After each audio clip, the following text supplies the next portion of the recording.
Well, I guess the room is strangely quiet. It's time to start. Good afternoon. My name is Bill Brubaker. I'm the interim dean at the law school at the University of Alabama, and it's my great pleasure to welcome you to the third annual presentation of the Harper Lee Prize for Legal Fiction. The prize is awarded annually with Harper Lee's consent to a published book-length work of fiction that best exemplifies the role of lawyers in society and their power to effect change. Law schools are supposed to produce teaching, research, and service, but I suppose the best measure of a law school's success is the success of its students. Our law schools produce many fine lawyers. Several of our graduates are seated here today, and it's a special pleasure for me to welcome you to this event. But with all respect to the distinguished graduates at the law school among us today, I suspect that very few of the people that have ever studied law at the University of Alabama have made a greater contribution to the ideal of serving justice through the practice of law than did our former law student Harper Lee when she wrote To Kill a Mockingbird. One writer in the ABA Journal said something like this, I'll paraphrase. The number of lawyers who have not read To Kill a Mockingbird at some point in their life is probably so small that we could jam them into a tight, crowded room. And she went on to say, we should probably do that and not let them out until they've read it. We are honored today. We got an outstanding partnership with the American Bar Association, for which we're very grateful. I want to recognize, and now it's my pleasure to call upon Carol Stevens, who is a former managing editor of USA Today and is the director of communications and media relations for the ABA, to come and offer some remarks. So, Carol, welcome and thank you.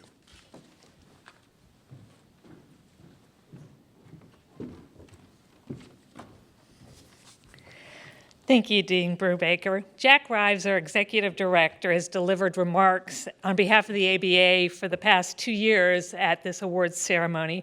Unfortunately, he had a conflict and he sends his regrets. But on behalf of Jack and on behalf of the ABA, I want to thank you, Dean, and the University of Alabama School of Law for the continuing commitment to this prize. I also want to say thank you for the wonderful partnership that the ABA has had with the University of Alabama School of Law for now these 3 years. This is the second year that the Harper Lee Award ceremony has taken place in conjunction with the National Book Festival taking place this weekend on the National Mall. The National Book Festival has become an annual ritual in Washington since it was established by the Library of Congress in 2001. It's something that Washingtonians have come to look forward to every September, as anyone who has attended knows from the large crowds it attracts. We at the ABA feel the same way about the Harper Lee Awards. They are a wonderful tradition that we look forward to every September. And this year's winner of the Harper Lee Prize for Legal Fiction, Stanford law professor Paul Goldstein, continues the tradition of representing the best of the best, following as he does past winners John Grisham and Michael Connelly. However, Paul differs from previous winners in that, in addition to his fiction writing, he remains steeped in the practice of law as a professor, and he lectures and writes widely on intellectual property issues. Think about that combination for a minute, fiction and intellectual property. One reviewer said of our winner, Goldstein has no peer in making the dry subject matter of his professional expertise both accessible and engrossing. Another reviewer openly asked, how do you mix copyright law and intrigue? The reviewer concluded that, quote, to construct a legal thriller out of a copyright case is no easy task. Paul Goldstein has done just that to his credit and our reading pleasure, end quote. So congratulations, Paul. We, of course,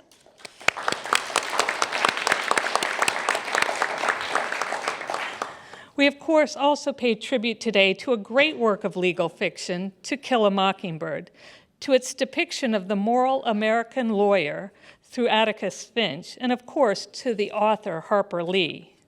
I am not a lawyer, but rather a journalist by career. Until I joined the ABA 2 years ago, I was editorial page editor and news editor at publications including the Baltimore Sun and USA Today. Ms. Lee has my envy for many reasons, of course. Among the most trivial, just consider this. At the University of Alabama, she was the editor of the college humor magazine called The Rammer Jammer. Whether you're a journalist, a lawyer, or a fiction writer, you'd be hard-pressed to compete with a title like that. Of course, few books in America compete with To Kill a Mockingbird in terms of shaping the thinking of America, not only on issues of racial inequality, but also on the role of lawyers in our society and the good work that lawyers can do. That is why we at the American Bar Association consider our role in this prize as one of the special good things that we do. We also are so pleased to honor Michigan lawyer Lance Hendrickson as the inaugural winner of the ABA Journal Ross Contest for Short Fiction. And if you could stand up, Lance.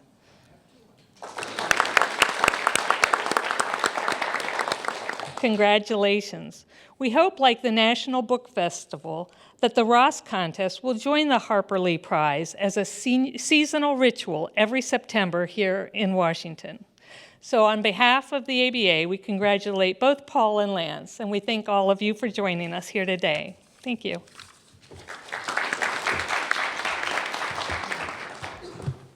Thank you, Carol. As Carol made you aware, the National Book Festival is occurring this week, and as she said, it's no accident that the Harper Lee Prize is being awarded by the University of Alabama Law School and the American Bar Association this week. It's sponsored by the Library of Congress, and so let me now call upon John Cole, Director of the Library of Congress's Center for the Book, who will also make some remarks. John?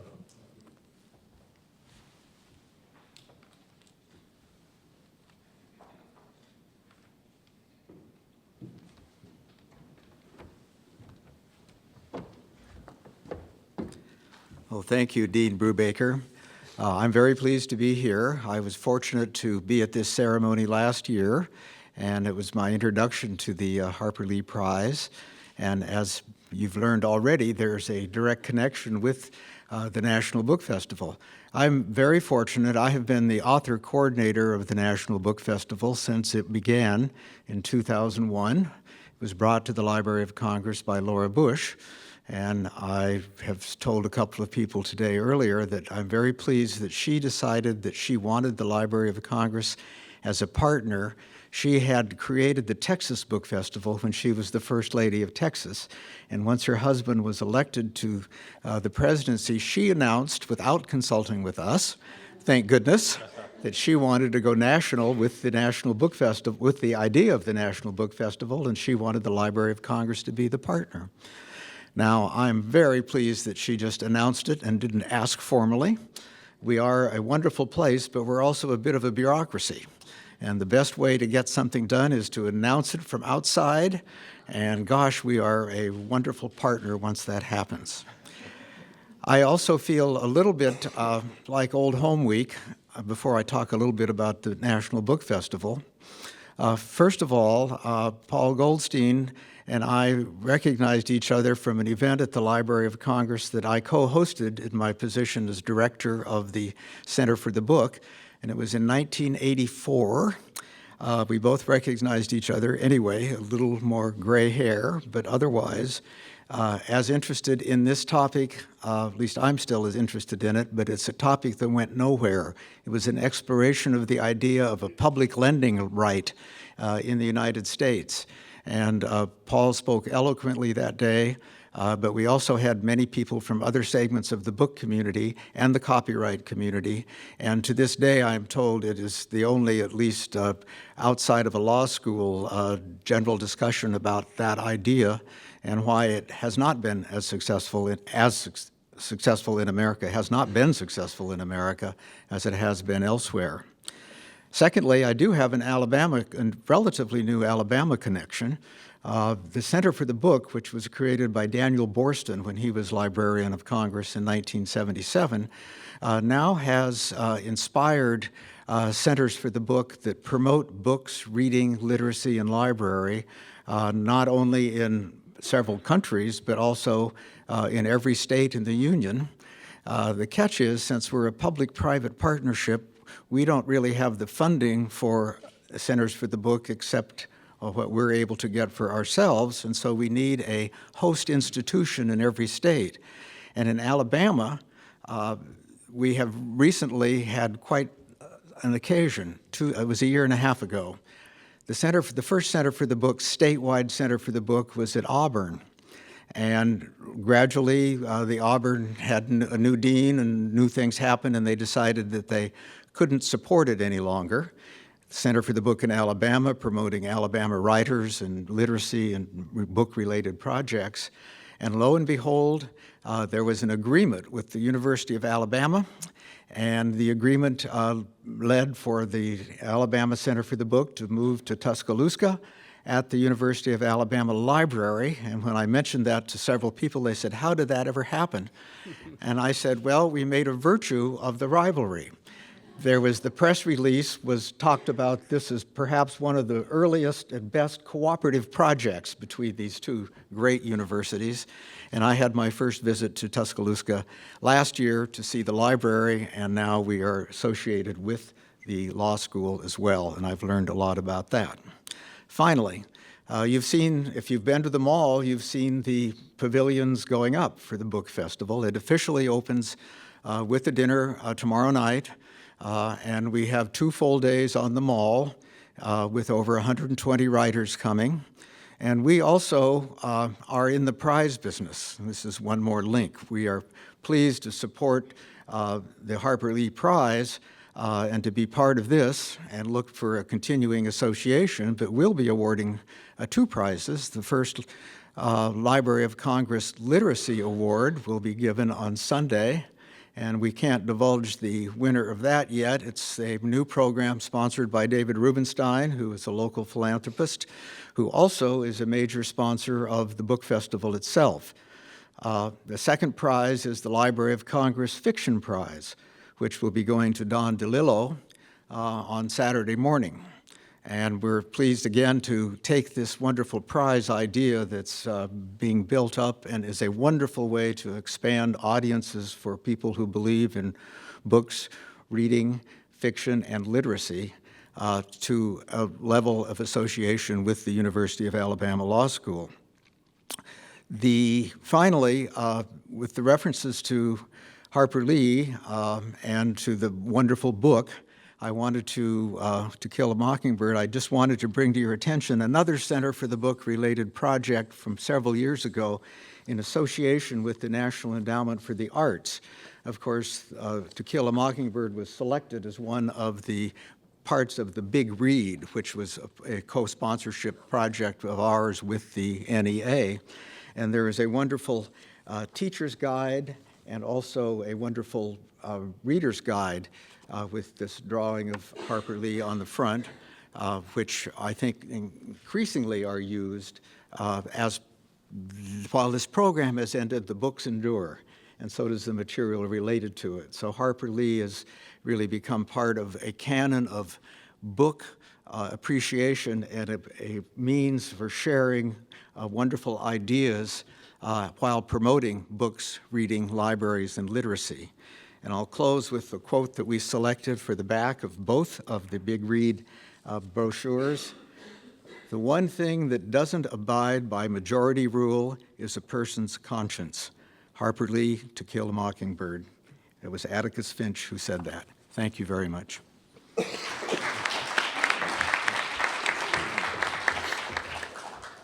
Thank you, John. We have a number of distinguished guests with us today, including a number of federal and state appellate judges. We're honored by your presence. I also want to recognize a few of Carol's colleagues from the ABA who have been instrumental in the Harper Lee Prize. First, Alan Pusey, who is publisher and editor-in-chief of the ABA Journal, and Alan will be leading the panel discussion, moderating the panel discussion in just a few minutes. Also grateful to Tim Brandhorst, who is Deputy Director of the ABA's Book Division, and John Malisak, who's executive editor for ABA Publishing, as well as Jim Swanson, who is DC Senior Director at the ABA. Again, we very much value our partnership with the American Bar Association and appreciate your presence with us very much. Thank you.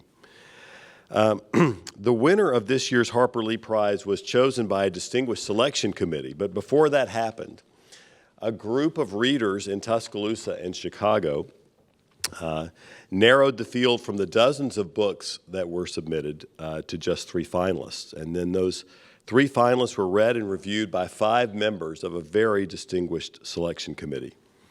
We're pleased to have 2 of our selection committee members with us today, and they will join in the panel discussion that I alluded to a moment ago.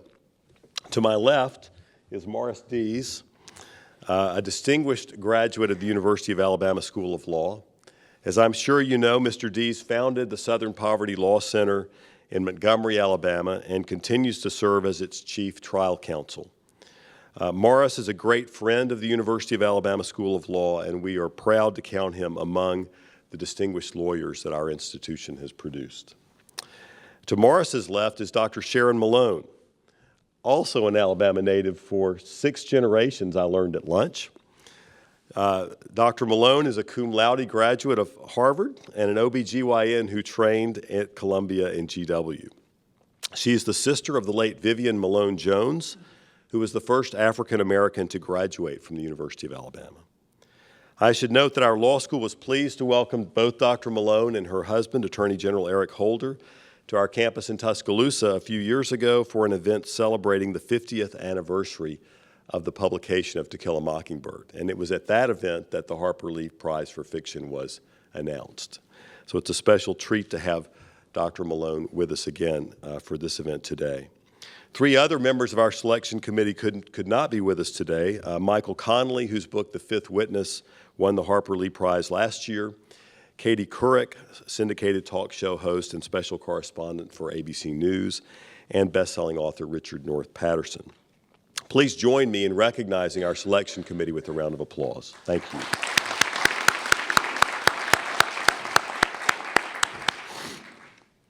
In just a moment, it will be my pleasure to present Paul Goldstein the Harper Lee Prize for Legal Fiction.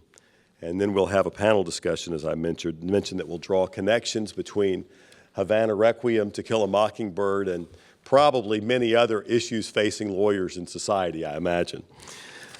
Before those things happen, though, let me tell you a little bit more about Paul to add to what Carol Stevens mentioned already. If this were a faculty colloquium back in Tuscaloosa, and I were introducing Professor Goldstein, I would say that he's the Lillick Professor of Law at Stanford Law School, that he's the author of articles that have appeared in the Columbia and Stanford Law Reviews, among many others, that he's the author of Goldstein on Copyright, a 4-volume important treatise on copyright law, and for those readers of Havana Requiem, that may explain some things to you. And not only that, I don't know when he does this, he's edited case books in, I think, 4 different fields: intellectual property, international intellectual property, regular old property, and real estate transactions. But today, and he manages to be of counsel with Morrison & Foerster, so one of the nation's leading law firms. Today, though, we honor Professor Goldstein not for these significant professional accomplishments, but for introducing those of us who had not read his previous books to Michael Seeley. I suspect that I'm not, and Carol alluded to this, I'm probably not the only person in the room for whom, if we were playing a word association game, copyright law and legal thriller would not show up together. But here we are. Paul takes his readers on a fascinating excursion through Castro's Havana that features a lawyer hero who, while not exactly Atticus Finch, fights through his own demons for a good cause. And paraphrasing the charge of the Harper Lee Prize, shows the power that lawyers have to effect social change. It's my great pleasure to present the 2013 Harper Lee Prize for Legal Fiction to Paul Goldstein.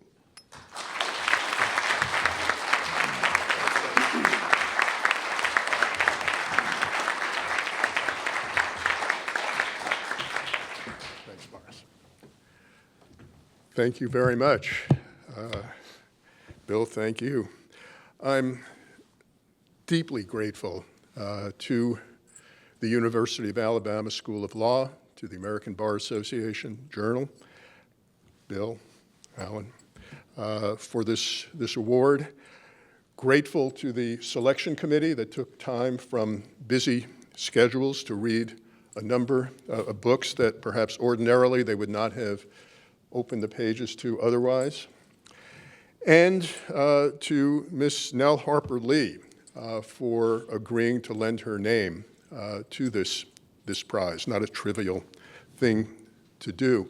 My personal celebration after learning that I won, the Havana Requiem won the Harper Lee Prize was to reread To Kill a Mockingbird. It had been some years since I had read it last. I am one of those lawyers who was not going to be in that crowded room. And it was just absolutely a joy and nostalgic, to be sure, to be captivated once again by the magic of those pages, an absolutely enduring and very special magic. Most writers of fiction, I believe, aspire to cast a spell in much the way Harper Lee does in To Kill a Mockingbird. Very few manage to do that, and even they rarely. Magic of the sort that we find in To Kill a Mockingbird is not easily reverse engineered, if it can be reverse engineered at all. Is it the translucence of the language? Is it the very special sense of place that's created around Macomb, Alabama? Is it Scout Finch's canny voice or Atticus Finch's uncanny integrity? You know, there's all of that to the mystery and drama and magic of To Kill a Mockingbird, but that just scratches the surface. There is so much more, and as I say, that kind of magic cannot be reverse engineered. The spell cast by Harper Lee's book is as enduring as it is ineffable. Even the Alabama contingent here, and I really feel, I think Californians are seriously outnumbered, will be pleased to hear that in the weeks following the announcement of the prize in the local press around Palo Alto and Stanford, any number of colleagues, friends, complete strangers would come to me on the street. They had instantly engaged with the meaning of a prize that had the name Harper Lee attached to it. On a more personal note, my mom was a great reader of good fiction. In one of my last conversations with her, she died last month at age 100. One of my last conversations with her, and she had been failing, her mind had been failing for some time. I said, Mom, you know, the book, Havana Requiem, has won a prize called the Harper Lee Prize for Legal Fiction. She instantly engaged and said, Harper Lee? To Kill a Mockingbird? Why, that's wonderful, Paul. So for allowing my modest effort to brush up against the very special magic of To Kill a Mockingbird, I am deeply indebted to Harper Lee, as well as to the committee and to the ABA and to the University of Alabama School of Law. Thank you very much.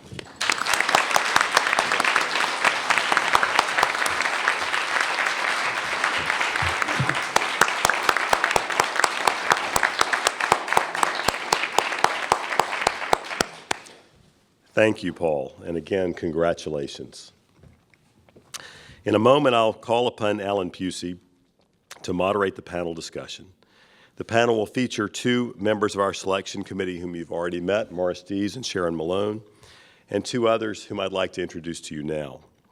Daniel Kornstein, seated to Dr. Malone's left, is not only a founding partner of Kornstein, Weiss, Wexler, and Pollard in New York City, where he has a busy corporate and commercial litigation practice, but he's also a past president of the Law and Humanities Institute, and somehow manages to write widely in the field of law and literature.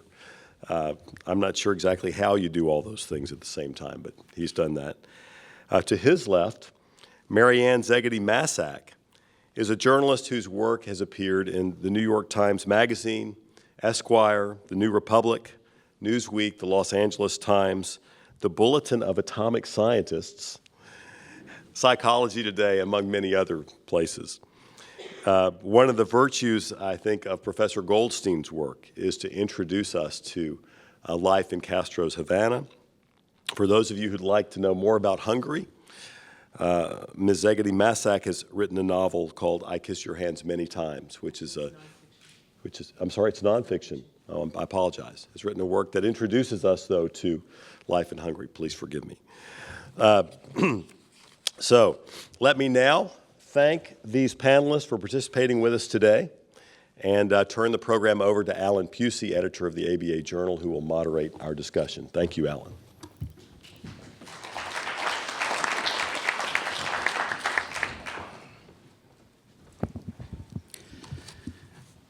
I had the pleasure of being on this panel last year as a last-minute substitution. And for anybody who was here last year, they may recall, because I remember it vividly, being asked the first first question and just freezing. The question from the moderator, Ron Charles, who did a terrific job, and if I come anywhere close to what he did, I'll be a very happy man, asked me, wheeled around and asked me, Alan, are there any Atticus Finches among us these days? And I remember going, oh my God, how am I going to answer that? And unfortunately, my mouth continued. I started speaking, and I remember vaguely babbling something statistical about 1.2 million lawyers being in the United States and the statistical probability of there being an Atticus Finch. And what I realized, as we all do sometime later, what I really should have said is, dude, you know he's a fictional character, right? So I get a chance to say that today, to remind everybody he's a fictional character. Why would I do that? Well, because I think sometimes lawyers forget that he really is fictional. I mean, Atticus is such a mythological figure that I think he has this pervasive presence, not only in the minds of kids who are applying for law schools. Deans will tell you that they constantly get essays about how Atticus Finch inspired them to apply for law school. But you get lawyers referring to what would Atticus do, as though he's like a real person. And when you look at the facts, there's a little bit of realism about him. I mean, my gosh, he's got his kids calling him by his first name. He lost his biggest case. His client even got killed, and yet he's somehow viewed as success. And why is that? Well, it has something to do with the integrity he espoused. It also has something to do with looking like Gregory Peck for the rest of time. But you know, he won the Pulitzer Prize. He won the Oscar for Best Actor. He was named the American Film Institute's top hero of all time in film.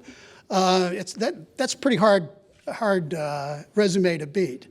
But yet, writers have been struggling with that presence for a long, long time. And I think over the 50-plus years that Atticus Finch has been a presence in law and literature, I think it's time to sort of reassess that, to maybe not go try to make Atticus Finch the measure of all things. And I could be wrong. Maybe that's what we need now. But that's kind of where I'm going with the discussion today. I'm going to start with my friend Marianne. Marianne, I can't think of another character in literature that dominates a profession the way Atticus Finch dominates law and the perception of lawyers. Can you? Well, I have a little bit of your experience from last year, Alan. Actually, it's hard to imagine that. Gordon Gekko, I guess for business people, but he was in the movies. We don't exactly have the AMA sponsoring the Aerosmith Award for Sinclair Lewis's doctor hero. And, you know, I guess as a journalist, Woodward and Bernstein dominated the landscape, but they're real, unlike Atticus, and they confronted a real situation. And I actually cannot imagine another figure in a profession whose influence, I wish I could, because it sounds much more erudite, but there isn't someone like that who not only captures those of you in the legal profession, but also young people in all sorts of contexts, in all sorts of professions. He is someone who has gained 3 dimensions, even outside of the page. I don't know if anybody else might have some ideas. Nobody else wants to weigh in on that? Well, I think in law, Rumpole of the Bailey, Perry Mason, at different times there are different figures that personify certain aspects of what we do. And it happens from time to time.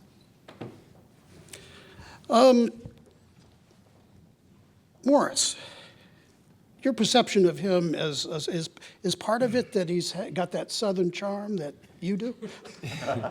Well, it's been said that Southern people don't read a lot of books; they just write them. And I think about Faulkner and Grisham and Harper Lee. There's some I read pretty much nonfiction, even though people would probably think that Harper Lee's book is Kill a Mockingbird. It's nonfiction, as you say. The character's real. I think about these lawyers who life has basically become mythical, and I think about John Adams and representing the Redcoats at the Boston Massacre, and his son, Sam Adams, representing the people on the ship Amistad. And I think about Clarence Darrow and his role representing Big Bill Haywood in the great book called Big Trouble, and also his role in the Scopes trial in Inherit the Wind. I think some of our characters, and they've certainly inspired people to do great things. Clarence Darrow's book, The Story of My Life, probably inspired me to leave the publishing world that I was involved in and sell my business and devote myself full-time to practicing law, as well as To Kill a Mockingbird. I saw that movie, actually, in the 50s, whenever it came out, the early 60s. Early 60s. Early 60s, I can't remember, but I saw it at a drive-in theater. And just remember going home thinking, wow, I want to be like that guy. And I already was a lawyer, but I was not devoted full-time to law practice. So both Darrow's book and that certainly influenced me. Alan, you mentioned myth, and I think we need myths. We need heroes, because myth is really a poetic metaphor for some sort of an ideal. And that's part of what the attraction is for the real-life lawyers that Morris was talking about, but especially for someone like Atticus Finch. Dr. Malone, you're in a different profession. I'm a journalist. I'm in a different profession. I have people I looked up to. Who do you look up to? Oh my, I have so many amazing role models. Considering the fact that I am the youngest of 8 children, I've had a lot of people who've come before me who have been very significant role models. And I'd have to say my oldest sister, Vivian, who went to the University of Alabama 50 years ago in 1963, has been a constant presence. I look back and I cannot imagine that a young woman of 20 years of age could confront, such a dangerous and potentially serious situation. And in the context of all that, to be able to go to school and study and to live under that bright spotlight when everyone in the state would wish you ill. And she has always been that person that I've looked up to and the person that I've tried to sort of emulate, to understand that you do what you do not for the glory, but you do what you do because it's the right thing to do. The issue of struggle is, I think, a vital part of books, and it has to be a personal struggle. It can be, it has an overarching struggle usually. It has layers of struggle against your own moral center, against forces that are greater than you are. And sometimes those things are intensely personal. I've got a word in my notes here. It's alcohol. Michael Seeley is a reformed alcoholic. Frank Galvin in The Verdict was a reformed alcoholic who struggled not only with the case that he was dealing with, but struggled with alcohol as well. I think there are several studies that show that lawyers are among the most likely to become alcoholics of any profession. And so, I mean, in a way, this has become, as you and I discussed earlier, a trope in the legal literature, but it's also a reality. Why did you choose to make Michael Seeley an alcoholic? In part, Alan, for the reasons you give, in part for the reasons of the influence of some of my literary heroes. I'm a big fan of Raymond Chandler, the novels of Raymond Chandler. Chandler himself was bedeviled by alcohol, but so was Philip Marlowe, his private eye hero. I think the central point in developing a voice for writing a novel is that your character has some flaw that makes him interesting. You never know if he's going to go over the edge of the cliff or not, and that's what keeps a reader reading a book. What we had talked about, just imagine if instead of Scout Finch being the voice, the narrator of To Kill a Mockingbird, it had been Atticus Finch. The book, I venture, is one we would all have forgotten about a long time ago if ever it were published. It would have been a terribly boring book. This man was too good to be true. No flaws that were evident, just a man of absolute integrity, a fine, fine person, but not the person you want to have as the voice for a work of fiction that will engage a reader. Hence, alcoholism was the fairly cliched, but still effective vehicle for making my extremely idealistic hero, somewhat grandiose hero, a flawed and interesting character as well. Any other takers for this? The law firm is often a focus of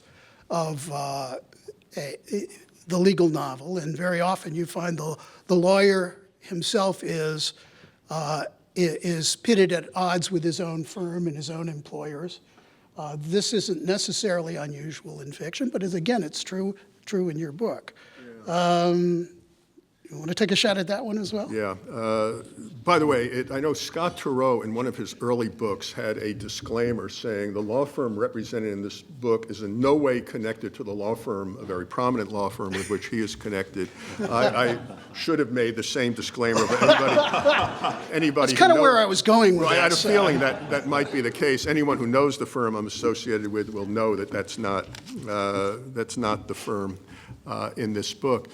You know, he's not an organization guy, and that's another part of being an interesting, rounded individual, which is not to say that firms are not idealistic. I don't think that law firms outside the United States match American law firms, large and small, for their commitment to pro bono work. This is, I think, a uniquely American phenomenon.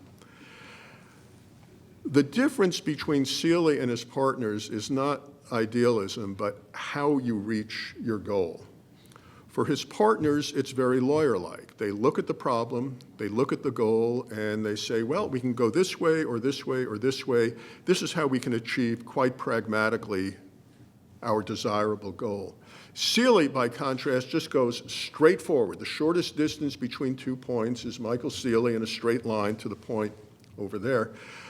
It's just part of his makeup that he's got to do things that way and upset his law firm colleagues, his partners who want to do things the correct way along the way. Also, it creates something that I think novelists are always looking for, screenwriters are looking for. What keeps you turning pages is not only what's going to happen next, but conflict. It's conflict between the characters that drives a book forward. If you think of 2 movies that you've seen, both of the same length, one seemed to go on forever, the other went faster than you could say, what happened? It began and it ended. The first one had no conflict, the latter one did have conflict. It's conflict that moves a story along, and by having Seeley in conflict with his colleagues, it becomes a more interesting story. I'm going to throw in a plug right now for Lance Hendrickson's short story. His short story was about a plea bargain. And one of the things that was appealing to the judges was the fact that there was a tension between what justice would be and what the practical outcome for the client was. Very often there is that tension. There is a role for justice and truth, just like there is in journalism, I guess. But there also is a practical outcome. And what in this plea bargain, the lawyer protagonist has to come to some very rough conclusions about the situation that this young woman is in. And I'm wondering, Dan, you've followed lawyers all the way back to Shakespeare. Has anything about that changed in terms of the role of the client versus the outcome for the client and the very grand goals that a lawyer might have for a case? Sure. I think lawyers and clients come in many different shapes and sizes and moral compasses, and they have flaws of different kinds. They have different objectives. Very, very frequently in practice, what the client wants and what the lawyer wants may not be identical, may not be congruent, and you have to either shape expectations or try your best to achieve some sort of a compromise, and it can create stress in the relationship. Sometimes you make a decision at a trial. You know, decisions at trial are fractions of a second decisions, whether or not you're going to make an objection, or the tricky thing, you have an objection to make. Should you make the objection? What kind of an argument to present? Whether or not to ask the next question of a witness. You know, the client may have an agenda to embarrass a witness, to embarrass somebody on the other side, and that may not be helpful in terms of winning the case, and you have to deal with that. You know, you talk about Shakespeare, the 2 most explicitly legal plays, Merchant of Venice and Measure for Measure, have trial scenes and have lots of legal themes. There's no real lawyer other than Portia as the judge, perhaps, in Merchant of Venice, but you see different strains there. They're usually put in juxtaposition law and discretion. And you see in some of the interpretations that Shylock's approach, that he wants the pound of flesh, that's law strictly enforced. I want the bond, I want the law. Portia said to represent equity, discretion, that you're supposed to, the quality of mercy is not strained, and so on. And Measure for Measure, you have a similar situation. There's an anti-fornication rule, and the actual situation is one of the minor characters is engaged to be married, his girlfriend gets pregnant, but because of the rule, a substitute leader of the city is enforcing the rule. He's supposed to be a straight arrow, and then it turns out that he tries to sleep with Isabella, who is the brother of this other character, and then he, the leader, the substitute duke, Angelo, is put on trial himself. Well, do you enforce the law? And this anti-fornication law had a mandatory death penalty. So you see, is it strictly enforced? Is it something you use discretion on? You see that balance back and forth. This may have gotten a little bit off track with your question. That's all right. Well, Morris, I'm going to go to you right now, and you have a practice that was described earlier by the dean, but it's one of it's a law practice, so to speak, and it has one of the clearest moral directions any law practice could probably have. Do you recognize this conflict at all in what you do? Well, we really do. We have 43 lawyers, and unlike myself, very few of them grew up in the South, and very few of them are trial lawyers who started out trying cases before police courts and justice of the peace. They graduated from Harvard and Yale and Stanford and Michigan and all the great law schools, and we recently had a situation arise that this very thing happened. We have a project operating out of Atlanta, an immigrant justice project, and a very fine lawyer there is in charge of that project. And one of the goals is this whole issue of human trafficking. A lot of that trafficking causes a lot of problem in our country, bringing in young women for sex trade, young workers being exploited. And we took on a case involving 375 school teachers brought in from the Philippines to work in Katrina-damaged areas where teachers had left, and a very unscrupulous recruiter charged them twice what they were supposed to be charged out of California, a woman who's from the Philippines, and the average salary over there is about $800 or $900 a month. They were going to make close to $4,000 a month. These very bright, smart teachers, many with master's degrees, and she hooked them into this scheme coming by charging them small amounts of money along the way until the day before they were getting ready to leave. She says, "You've been accepted. I'm going to charge you $10,000 each." Well, that violates all the laws. Can't do that. But they've been hooked into it. Their families had signed various kinds of notes and promissory notes, and she had a loan shark to lend all of them the money. Well, they get to the United States, and they get these jobs, and they're making $30,000, $40,000 a month teaching. And so we sued for fraud and for human trafficking. The federal judge agreed that we could go to the jury on human trafficking, a federal district judge in California.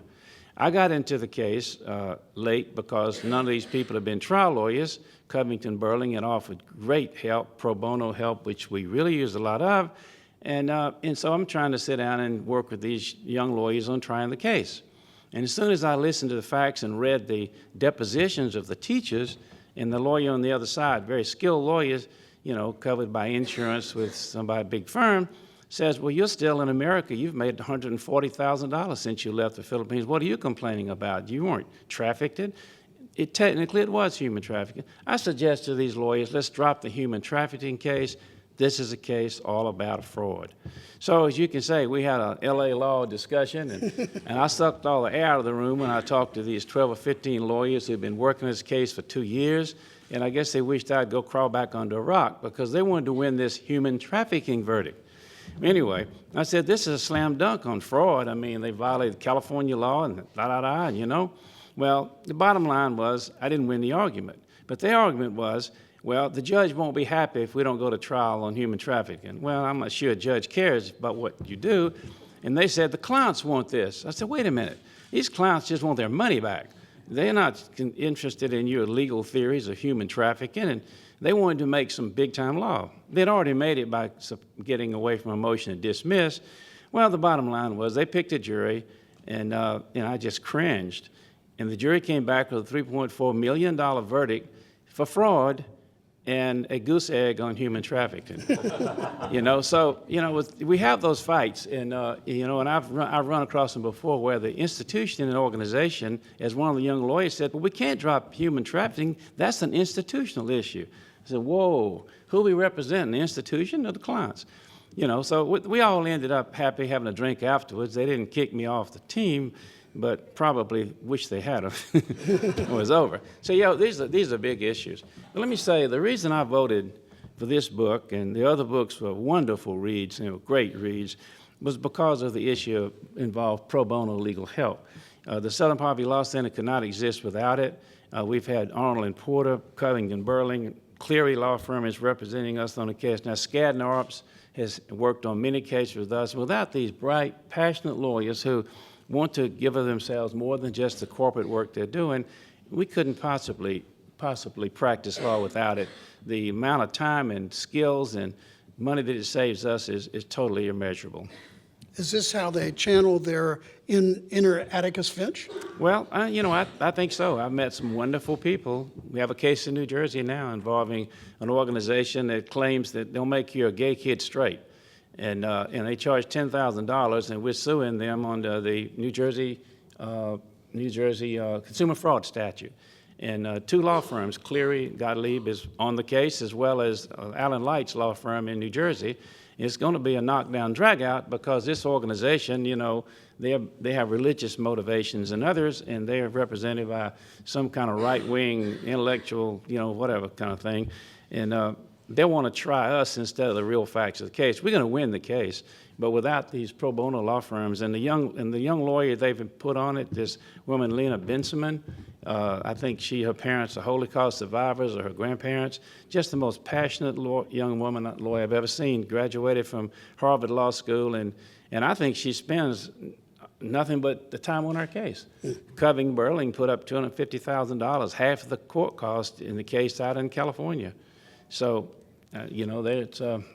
we just got that. We just got a $1.4 million attorney's fee award in that case, and hopefully we can collect it. But without the pro bono work, and that's really a strong reason that I thought this book was great. I enjoyed the personal travel log of Havana. If you hadn't read this book, you really ought to read it. It's an amazing travel log book, and you'll probably get a lot of people reading it just to do that. But the lawyer who went up against his firm and said that, gosh, we want you to be working on the banking interest and that good stuff, but anyway, he persisted. And your next book can be what he does when he runs off with a young woman who helped him and set up a nonprofit law firm. But Morris, it wasn't pro bono. It wasn't pro bono. He was going to get paid from this wonderful recovery that he made. He didn't know whether he was going to make the recovery. Well, see, that I like. I understand that. But what I liked about that was he's a real plaintiff's lawyer working on a contingency fee. I like that, too. And most of these by-the-hour people don't do that. And I think that hacked his firm off, too. Dr. Malone, it's my understanding that you have some lawyers in your family. And I'm wondering how you feel about how lawyers are portrayed in terms of your own experience versus the way you see them in literature. Are they getting it right, or? Sure. Well, you have to understand that being in the medical profession, we don't have the most, cordial relationship with lawyers. If there are lawyers involved in our practice, then that's usually not a good thing. But I have to tell you, from my own personal history, my first, experience in hearing about lawyers was actually very positive, because when we talk about, what happened in the civil rights movement and what happened at the University of Alabama, it happened because of committed lawyers, people like Arthur Shores, people like Fred Gray, Constance Baker Motley from the Legal Defense Fund. These were in NAACP. These were the lawyers that I was really imprinted with as a child. And I thought of them, I actually grew up thinking of lawyers as people who helped out people who were in need. So given that sort of background, I didn't shy away from a certain young lawyer when I met him a few years ago. I thought also, what I saw, and you do see a lot of that in Washington, is that because there are a lot of people here who work for the government, you really do see that there are a lot of committed lawyers who are not out there necessarily for the money. They are truly committed, and they truly believe in the work that they do. So, again, my personal experience from 50 years ago on through today has been actually very favorable, and for people like Morris Dees, who really are out there advocating for public interests. One of the things I look for in a book, whether it's about lawyers or anything else, is that the sense of humanity of the people involved. One of my favorite lawyer books is The Sweet Hereafter by Russell Banks. It tells a story about a contingency fee lawyer who goes to a small town after a horrific bus crash that kills a lot of school children. And as he makes the rounds of this small town, he's trying to recruit clients. But at the same time, he's discovering that what they seem not to want is the cash he's offering them in exchange for some kind of justice for the death of their children. And he's learning that their real needs are deeper than that they want to get over the death of their children. What I love about the novel is they don't make an ogre out of the contingency fee lawyer. They make him a real person with real problems and who really considers the needs of the town in the process of learning them. And I'm wondering, Marianne, you're very widely read. I happen to know that. What do you look for in books when you read about a lawyer? You're not a lawyer. What do you look for? You know, one of the things, one of my favorite books is Old Filth, which tells the story of a lawyer from a very different perspective. But I was thinking as we were talking and listening to Paul and Morris discuss their cases and discuss some of their work, these are natural narratives. I mean, obviously, as a doctor, you get natural narratives every day. But medical students, I don't think, are trained to write in the same way that lawyers tend to be. And I'm thinking that perhaps one of the great links between law and literature does happen when everybody is trained in writing briefs and in writing stories. And some of these stories are difficult to read, and some of these stories may not have literary flourishes. But the sense of the human drama, the sense of conflict and resolution, the sense of character as determining so much, as well as luck and fate, these are big questions that lawyers are forced to put down on paper, and also forced in some ways to think of a narrative. How is this trajectory going to resolve itself? And aside from journalism, it seems to me that lawyers are often the ones who are most well-trained to do that. And that might explain in some ways the prevalence of lawyers who write so beautifully as Paul does. As we've discussed in this forum in years past, trials are narratives. Right, yeah. You have competing narratives, but they are narratives, and the judge is sort of the editor of what stories get told and how they get told.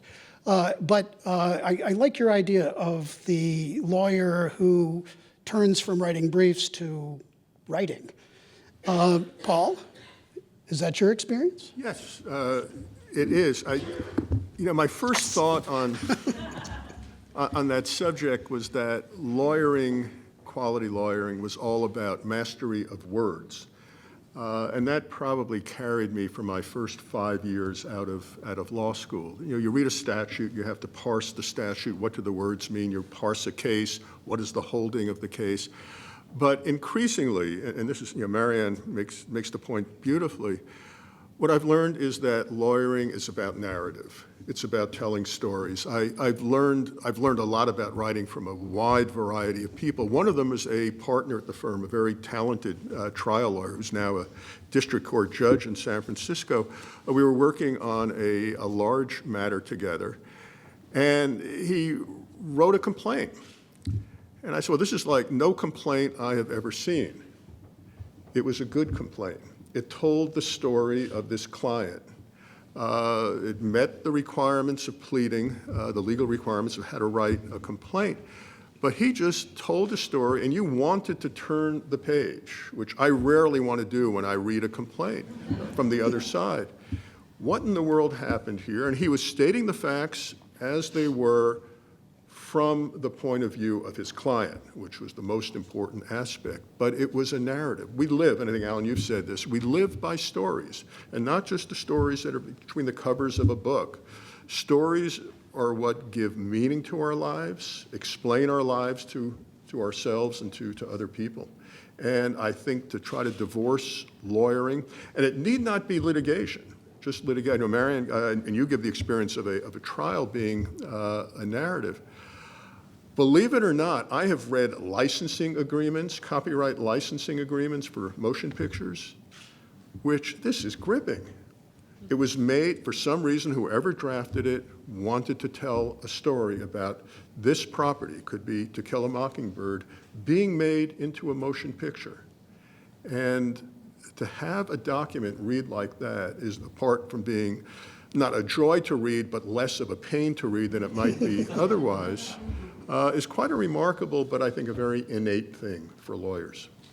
Can I just say something? Yeah. It's interesting because, when you say lawyers create a narrative, and a lot of what doctors and lawyers do are sort of two takes on the same things. You're looking at some facts or trying to elicit facts. And the question is, what are you going to do with that information? And lawyers elicit facts and try to create a narrative to convince a jury, to convince others. And doctors do that same thing. We extract that information and create this narrative, but it's to convince yourself, because you are trying to, again, extract that information and act upon it. So again, how the story is written from the perspective of the medical profession is meaningful if it's meaningful to you, which is why doctors have such bad handwriting. Nobody else has to read it but me. But it's the same deal. You're sort of doing the same thing, coming at it from different directions. And I think that process that happens is what makes lay people so fascinated with what doctors and lawyers do, which is why so much of literature and television and movies are sort of focusing on those sorts of main characters. Dan? Well, a corollary of this discussion is the long tradition of law-trained writers. Something that people don't often realize is how many of the great creative writers in history actually went to law school. Did you know that Henry James spent a year at Harvard Law School? Marcel Proust went to law school. Longfellow went to law school. James Fenimore Cooper was a lawyer. The list goes on and on. Balzac, there are a lot of legal scenes in Balzac. Balzac went to law school. Dumas, Alexander Dumas, clerked for a law firm. There's something about legal training, something about the conflict that one sees in legal practice that easily finds itself into storytelling, and perhaps what Marianne was saying in terms of the legal training, the verbal facility that either one has naturally before one gets to law school, or the way one is trained to think and analyze helps that process. But often you see this double life. You have the professional life, the lawyer, and in whatever spare time between 2 a.m. and 5 a.m., they do these other things, and it's part of who they are. There are also competing narratives with trials, and sometimes those are the trials themselves. I'm thinking now of, say, the Casey Anthony case, where you have a saturation of TV coverage and people can watch the process live. Do you think this benefits the image of the legal profession? Does it hurt it, or both? I'm reminding, Brandeis has a very famous quote about sunlight being the great disinfectant. Well, it depends on your point of view. If things are, you want to uncover things and reveal things, sunlight and discovery is good. If for some reason you want to prevent the discovery of things and you want to hide things, then you don't want public awareness of it. And sometimes the glare, the spotlight, can reveal flaws and defects and warts. Yeah, it can also bore you to death. I mean, I'm thinking about the idea of having Supreme Court sessions on television, and I'm just flabbergasted at the idea that anybody would think an argument over the regulation of ERISA is going to be really interesting, compelling television. But it might reveal some of the process, or at least demystify it. Morris? When we try cases today, jury cases, if you don't put on a television production, you're not going to win. If you don't have some video of what happened, you better create some. It's been amazing, the effect of it. You know, Nancy Grace, beside the point. One thing, when ABA recently did one of its articles, magazines, had the 25, best read lawyer books, okay? And That would be the ABA Journal, ABA Journal. August. Your ABA Journal, which I read, thank you. And in two of them were John Grisham books, which were current and modern books. And then the one that's the #1 book was chosen was To Kill a Mockingbird. Now, I have this kind of question. If To Kill a Mockingbird, comes with a lot of history and all, and if it was published today, would it be a book that would even maybe A, get published, or B, be read? Well, even the movie was in black and white. Yeah. Well, and when 50th anniversary of To Kill a Mockingbird, a British journalist went down doing a documentary and interviewed hundreds of people in Monroeville, Alabama, and how you like To Kill a Mockingbird? We love it. Love it. Did you read the book? No. They just saw the movie. But, I know that there is a tremendous need for inspiration for law students and young law students particularly, and I know that To Kill a Mockingbird is a book. But on a personal note, and not to brag at all, but the ABA published my book, A Lawyer's Journey, and it had been previously published as I can't remember the first name of it. Anyway, it was A Season for Justice. But last night I was speaking to the Education Law Center in Philadelphia, and a young woman came up to me and she said, "Well, Mr. Dees, I just want to tell you I read your book, and that's why I went to law school." Well, my book wasn't that widely read or that widely circulated, but I promise you it's a great feeling to have that, and I really think that this book award is serving a great purpose. And the more we can get books that young prospective law students, lawyers, and lawyers who actually practice and who decide, wait a minute now, I'm not doing what I went to law school for. Maybe I can change what I'm doing. My personal hero lawyers are people like Ralph Nader and the group of lawyers he spawned, like Alan Morrison and so many more at Public Citizen. I mean, Ralph is a great lawyer and devoted himself to very unpopular causes, but he's, to me, a true hero as far as lawyers. So I don't know if he's going to write the kind of book that young lawyers will want to read, but those are the people that, to me, stand out. Paul, Morris brings up an interesting point about thrillers, and there were two Grisham novels on our top 25, and a Scott Turow. And for books to be important or great, somebody's got to actually read them too. So you always have that contrast between that which can be great literature and that which is actually read. Why did you write a thriller? Well, I think Morris put his finger on it. By the way, I was looking around. I think Alan Morrison has unfortunately left. He said he had to leave at 3:15. I will be certain to let him know that you included him among your heroes, because he's one of mine as well. Thrillers sell. That's the reason. I don't know what would happen with To Kill a Mockingbird if it were published today, or if it were sent to a publisher today. If it found an agent today, those are two big hurdles before it even gets into the marketplace. I think there's a good chance it wouldn't have gotten an agent, and that it wouldn't have gotten, he wouldn't have gotten a publisher for it. Picture the mayor of Casterbridge. You all remember Mayor of Casterbridge from high school, required reading? Thomas Hardy getting a publisher today, it's unheard of. Now, I think the reason To Kill a Mockingbird continues to generate substantial royalties is it comes with a cloud around it, an aura about it, and in a way educates the current generation as to what good literature can be. But to answer your question, I write legal thrillers because, and they're less and less thrilling, I think. I've become more interested in the literary side, but because this is what people read. And my aim as a teacher from the very beginning was to communicate ideas. I could put down ideas in a book that will never be read and be satisfied that I expressed them absolutely to the height of my desire. But if they're not going to be read, what have I achieved as a teacher? I've been pleasantly surprised by the number of people who have actually become intrigued by copyright law, and the second book was about patent law, by reading the book and saying, well, here's a body of law that's got a life of its own. It touches the arts, it touches the lives of authors, the well-being of authors.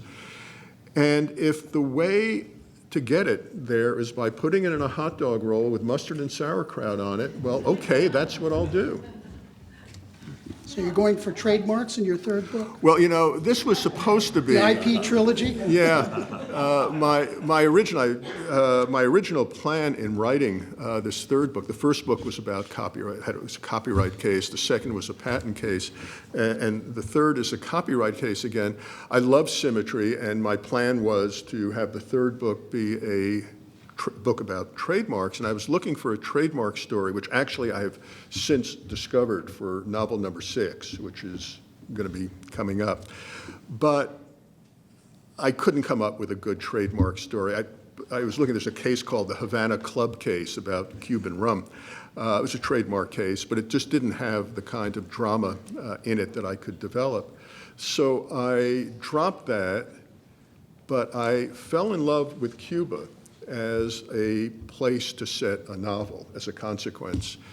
And I said, I got to do something in Cuba, and watch the Buena Vista Social Club. If you haven't seen that documentary of this group of Cuban musicians from the 40s and 50s, you're missing a real treat. This is a wonderful film about amazing people.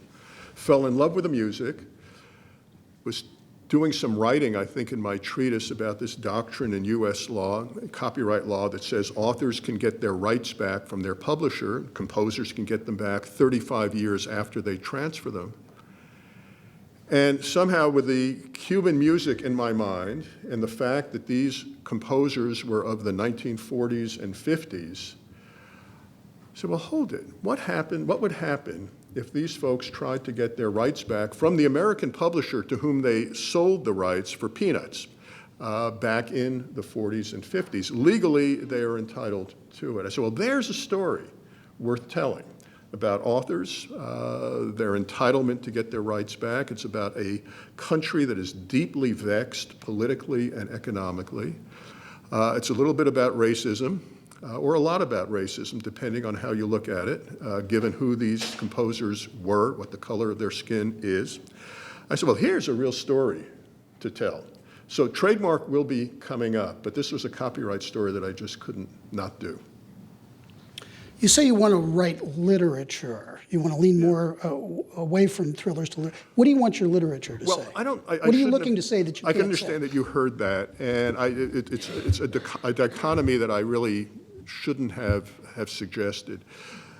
Literature and thrillers can be just the same. Scott Turow has proved that point time and time again. My editor at my first publisher, Doubleday, said, I want to buy this book because for me it hits the sweet spot between literary and commercial. And that's the spot that I'm aiming for.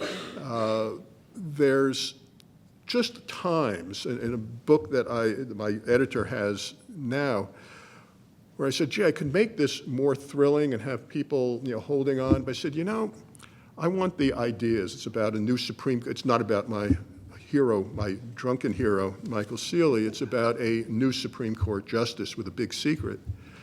I said, I want people to hang by their nails on the ideas. There are two big cases in the Supreme Court that the book revolves around. And I don't know that traditionally you would call that a thriller. I personally find it thrilling, in the way the cases evolve makes it a page turner. But it wouldn't be viewed as a traditional thriller, and that's really what I was trying to get at. I hope to think it's commercial, and I hope to think it's literary as well. To take issue, though, with the idea that the reason To Kill a Mockingbird is still read is because of sort of its aura of invulnerability. I would like to think that it would get published today, but what I think makes it such a wonderful book is its complete accessibility to so many different people. You've got 13-year-olds who are non-readers reading that book and being captured by it.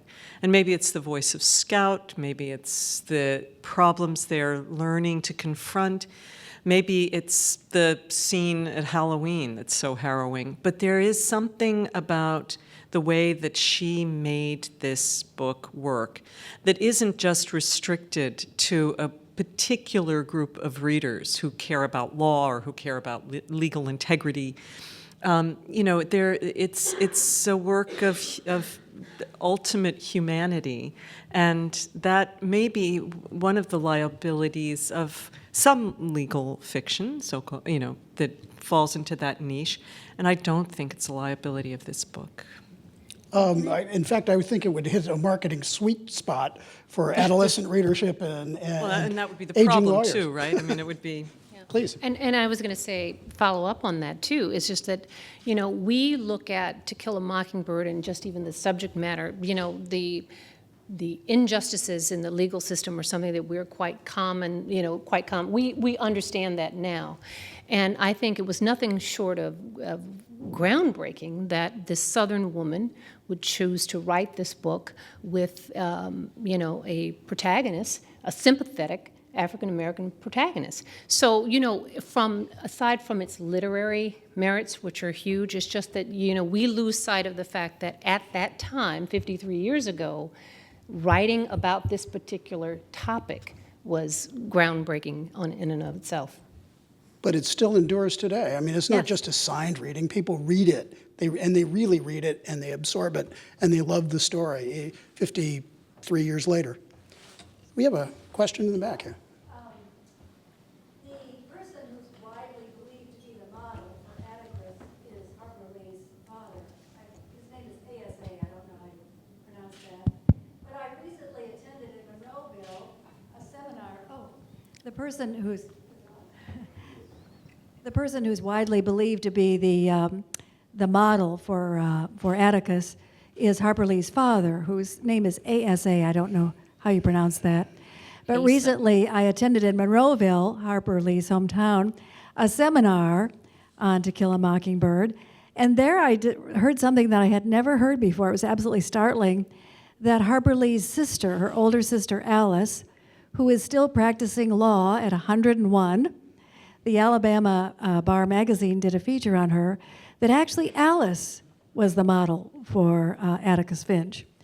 So I particularly wanted to direct my question to the two women members of the panel. If it were true that Atticus was patterned after a woman, would that have changed in any way, do you think, the history of the book and the status of the book it achieved then, 53 years ago, or that it would still have now? Well, let's hope he wouldn't look like Gregory. She wouldn't look like Gregory Peck. Take it away, Sharon. I think 53 years ago, I don't think that we were ready to see a woman quite in that role. It's easy for us to see it now, but I'm not sure, that particular character, particularly, and you're talking about the South, and this is a black man being represented if she were a white woman. I just don't, that dynamic wouldn't have worked. Not 53 years ago. Perhaps today, though. I agree that I think that it's such a fascinating footnote, and at the same time, I think it could have distracted from the essence of the power of this story, because inevitably as readers we bring so much to whatever we read and our own irritations with characters or presumptions about people. And I think if we did have a woman in that role, and again 53 years ago, as Sharon said, it would have seemed even more preposterous. It might have turned into the centerpiece of the story as opposed to everything else that was the centerpiece of the story. Yeah, think of the moment in which the girl's father turns to Atticus and and says, "What kind of man are you?" He's supposed to represent the South. He's a white man. He's a middle-aged, prosperous white man, and yet he's representing this black man.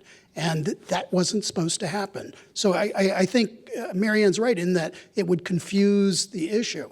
the person would be talking to a woman. May I just comment on the last recent statement? Mr. Lee was my family's lawyer and a good friend of my parents, and I can guarantee you that that is an accurate picture of that the Atticus was modeled on Mr. Lee and not someone else. And incidentally, Alice, Nell's older sister, is no longer practicing. She recently had a stroke, unfortunately. Something we haven't mentioned, isn't one of the attractions of Harper Lee's book that it's really a book about America, and we have a peculiar, special history that reverberates forever. And in this one book, we get a view of it, the tensions, the issues, the problems, so you combine a legacy of racism and slavery together with the idealism of justice in an American framework that speaks to all of us forever. It's just part of who we are. And that's something that transcends the particular story. It grabs us in a way that other books don't. Well, we're heading toward the close of our panel here. I think it's been a wonderful panel. I think that's a perfect place to stop it. If anybody else has anything they want to add, I'm sure we'd be. I actually wanted to say two things. Oh, you had to spoil it. No. I think Paul's timing was exquisite because within the last month, two big articles in the New York Times were precisely about composers like what Paul was writing about. Yeah. It was amazing. When I got the email about 2 weeks ago, the day before was the article about Willis and the YMCA. Village People. Yeah, Right, YMCA. It was incredible, the timing about that.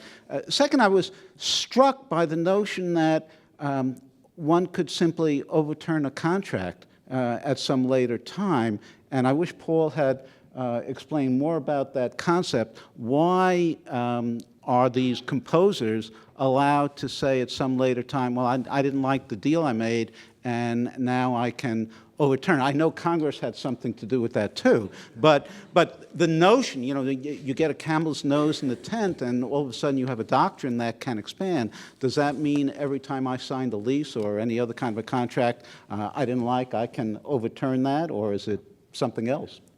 Yeah, it's a terrific question.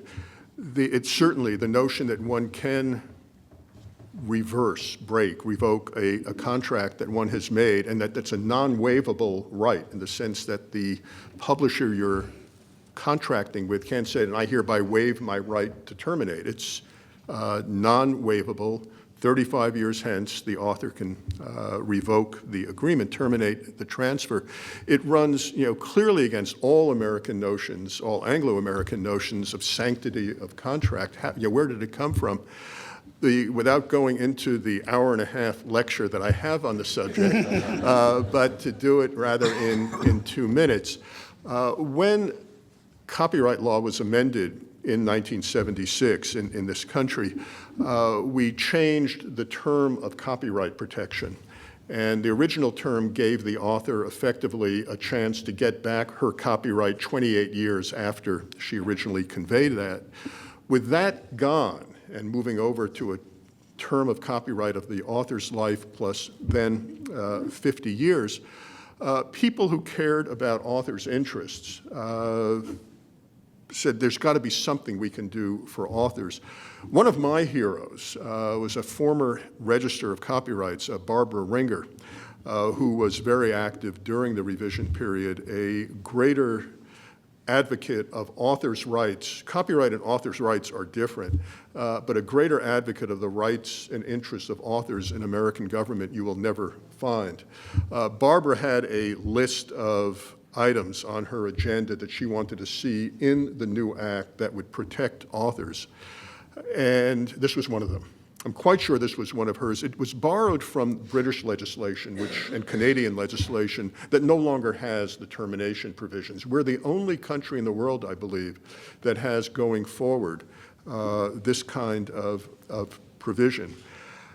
in a sense, bringing it back to Michael Sealey and this book and the other books he's in, there's as much of Barbara Ringer in Michael Sealey and his devotion to authors' rights as there is Atticus Finch. Perfect. I was wrong. That's the perfect ending.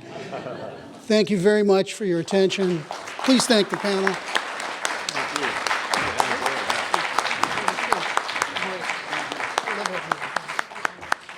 Well, I certainly want to thank our panel. Alan, for doing a terrific job moderating. Our panelists, my goodness, this is my first opportunity to attend the Harper Lee Prize, and I can't imagine we've had a better panel than this one today. It was tremendous give and take. Let me invite you to join us in just a few minutes over here for a wine reception. I also want to thank a few members of the University of Alabama staff. I see Jamie Leonard, Tom Kasobiec, Candace Robbins, Jamie Gates, Helen Cawthon did a great job both in the prize selection process and for making this event possible today. I owe them a great debt of thanks. And thank you all for being here with us to celebrate this. And Paul, again, congratulations. You do this award. Great credit, Havana Requiem, an outstanding choice. So thank you again very much. You're adjourned. Terrific. You did a great job. Well, I tell you what, anytime you want to be on the panel, you just